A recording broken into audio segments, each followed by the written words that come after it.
বর্তমান সময়ের নায়িকাদের মধ্যে সর্বাধিক জনপ্রিয় একজন নায়িকা বললে মোটেই ভুল হবে না। দুই বাংলাতেই যেকোনো ব্যবসা সফল কিংবা বিগ বাজেটের মুভির কথা চিন্তা করলে সেখানে নায়িকা হিসেবেই চিন্তা করা হয় ইথিকা পালকে।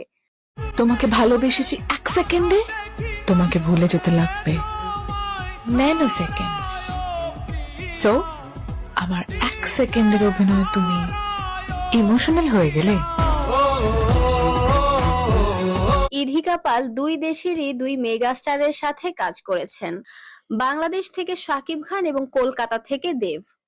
চলুন দেখে আসা যাক এই দুই নায়কের মধ্যে কোন নায়কের সাথে তার জুটিটা সবচেয়ে বেশি ভালো যায় কিংবা কার সাথে গানগুলো তার সবচেয়ে বেশি হিট। শুরু করা যাক শাকিব খানকে দিয়ে, কারণ ইথিকার জীবনে নায়িকা হিসেবে অভিষেক ঘটে শাকিব খানের বিপরীতেই। শাকিব এবং ইথিকা পাল এই জুটির প্রথম মুক্তি পেয়েছিল প্রিয়তমা মুভি থেকে প্রিয়তমা টাইটেল সংটি। তোমাকে জানিয়ে দিলাম ও প্রিয়তমা, তোমাকে জানিয়ে। গানটি মুক্তির পরপরই ভীষণ আলোড়ন ফেলে চারিদিকে এবং খুবই অল্প সময়ের মধ্যে গানটি 100 মিলিয়ন ভিউ ক্রস করে যায়। অভিমানে আবদারে মায়া দিও ছড়িয়ে, চিরদিন পাশে থেকো। মেইন চ্যানেল থেকে আপলোড করা এই গানটি দীর্ঘদিন প্রাইভেট করা ছিল, তারপরেও গানটিতে 118 মিলিয়নের মতো ভিউ রয়েছে। যতনে তোমাকে রেখে এই মনে লুকিয়ে ভালোবেসে ভেসে যাব। এই জুটির আরো একটি খুবই জনপ্রিয় গান হচ্ছে ঈশ্বর শিরোনামের গানটি। ঈশ্বর কি তোমার আমার মিলন লিখতে পারতো না। গানটি মুক্তির খুব অল্প সময়ের মধ্যে দ্রুতই মন জয় করে নেয় দর্শকের। গানের লিরিকগুলো প্রত্যেকটা দর্শককে টাচ করে গিয়েছে। তোমার সেই সবুজ পাহাড় একটু কি রং হারাচ্ছে তা। শাকিব খানের সাথে ইথিকা পালের এ পর্যন্ত মোট ছবি হয়েছে দুটি, আর দুটি প্রচন্ড রকমের ব্যবসা সফল। তাদের এই জুটির দ্বিতীয় মুভিটি হচ্ছে বরবাদ মুভিটি। মহামায়ার ভেতর আমি কে, আমি কে, আমি কে। এই জুটির মায়াবী গানটি মুক্তির পরপরই জনপ্রিয়তার মুখ দেখেছিল।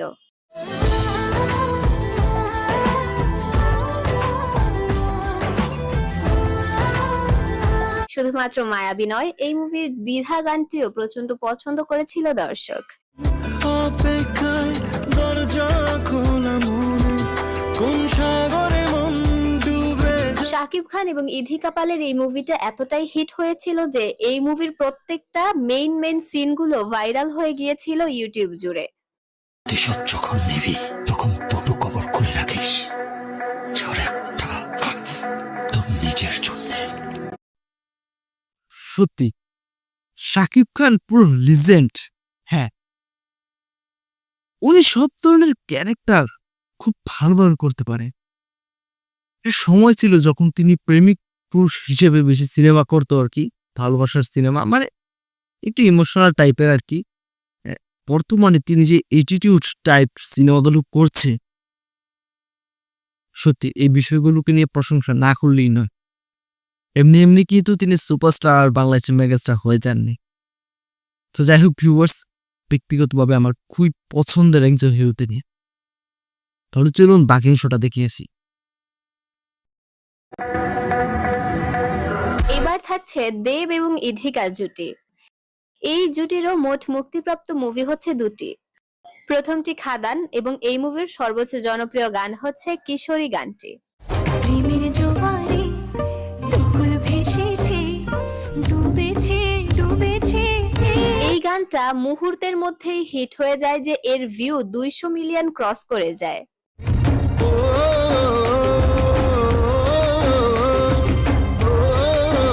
এবং দেবের একটা বিশাল ভক্ত শ্রেণী দেবকে এরকম কমার্শিয়াল লুকে দেখে ভীষণই খুশি হয়। কিশোরী কিশোরী কিশোরী কিশোরী হয়ে যা শুধু। দেব এবং ইথিকা জুটির দ্বিতীয় গানটি হচ্ছে ঝিলমিল ঝিলমিল লাগে গানটি। তোমার ওই খেলা করে দেখা দাও আজ, কাজেদের ছুটি হোক দেখো বসে আছি।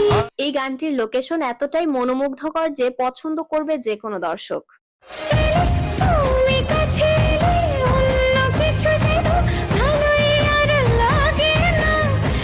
অনেকে অভিযোগ করছেন গানটা নাকি দেভারা মুভির এই গানটি থেকে ইন্সপায়ার্ড হয়ে বানানো হয়েছে।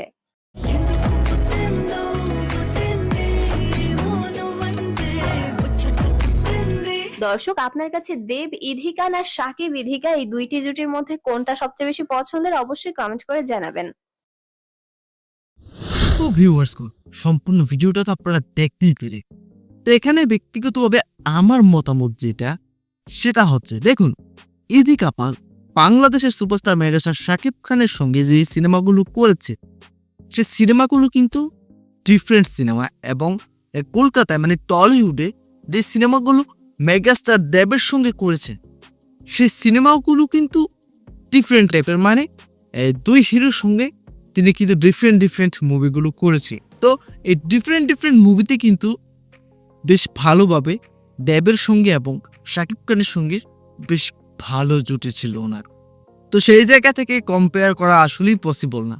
হ্যাঁ, আমি অন্তত কম্পেয়ার করতে পারছি না, কারণ দেবের সঙ্গেও ইদিকা পালের যে কেমিস্ট্রি ছিল সত্যি অসাধারণ ছিল, এবং শাকিব খানের সঙ্গেও যে কেমিস্ট্রি ছিল, যে জুটিটা ছিল আর কি, সেটাও কিন্তু বেশ অসাধারণ ছিল। তো এখানে আসলে কম্পেয়ার করা খুবই মুশকিল। তো এখন আপনাদের মতামত কি? আপনার দ্বারা যদি কম্পেয়ার করা পসিবল হয় তাহলে অবশ্যই কমেন্ট করে জানিয়ে যাবেন। তো ভিউয়ার্সগণ, আশা করি আজকের সম্পূর্ণ ভিডিওটা দেখার পরে আপনারা বিস্তারিত বুঝেছেন।